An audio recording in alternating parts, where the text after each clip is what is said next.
Nobody wants to get united. Like, what we gotta do is meet everybody on 149th Street at the bench.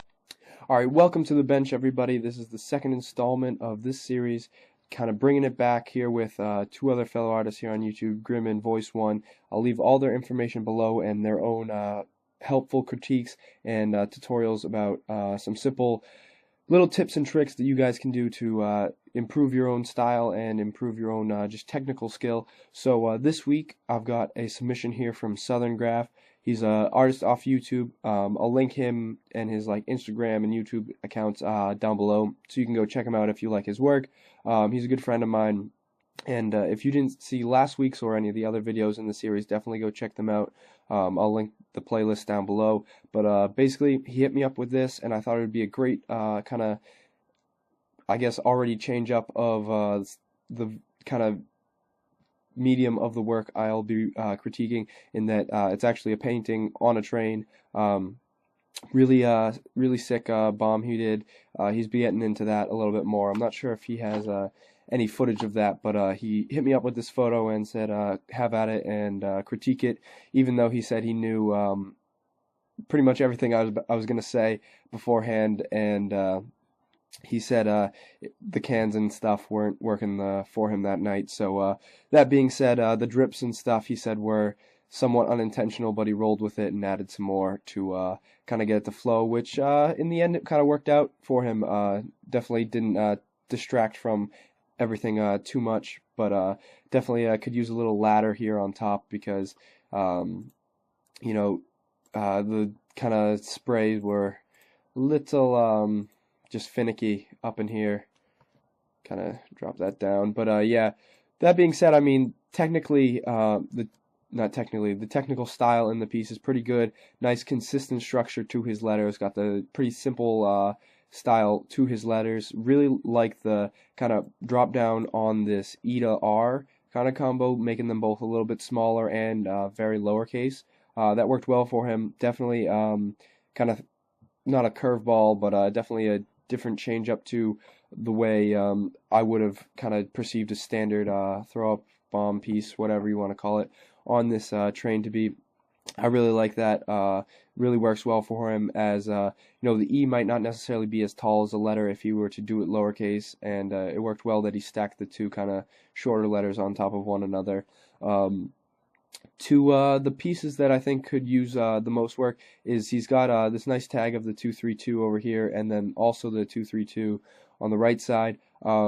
It looks as though he kept the 2 and the 3 the same level, but then the second 2 really jumps up. It's not quite in line with them. So either make the 3, make the 3 a little bit taller, and so that it's kind of incline for the 3 numbers, or drop that 2 down to have it in line, so it's not kind of such a harsh bump up. But yeah, really like this color combo. As far as it goes, is pretty basic, just a white fill-in with the purple and then the light blue outline.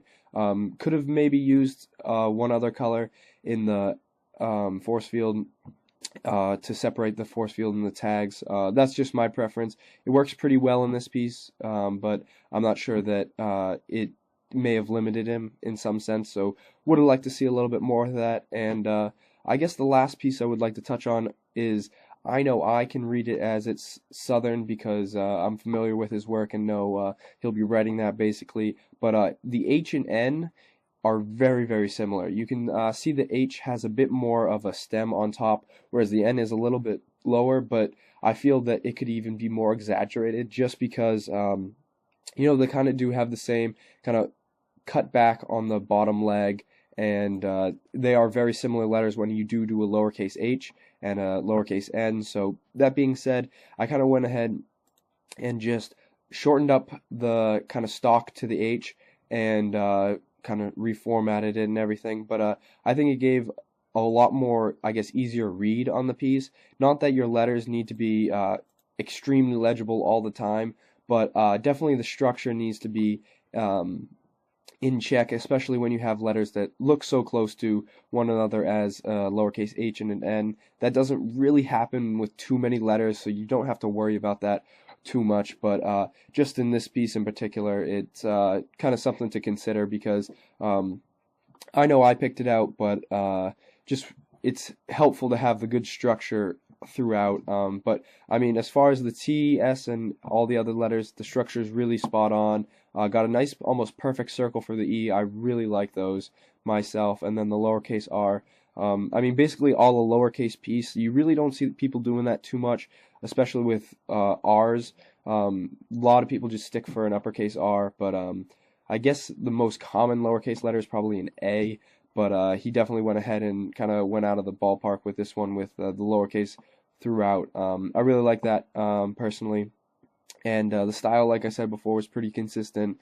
Really nice work from him. So if you think I missed something in the critique or think you should add something for yourself, just leave it in the comments. And if you want to submit some work to get a critique, either through a video or I'll just send you a text critique. If it doesn't make it to the weekly video, send it over to my email. I'll link that in the description as well. If you have any questions on how this kind of series is going, if you want to leave me some feedback on my critiques, by all means do that, as I'm doing this to throw some helpful hints to you guys as to some things you can consider, both technically with, in this example, the spray paint, but also letter structure wise and overall concept of the piece.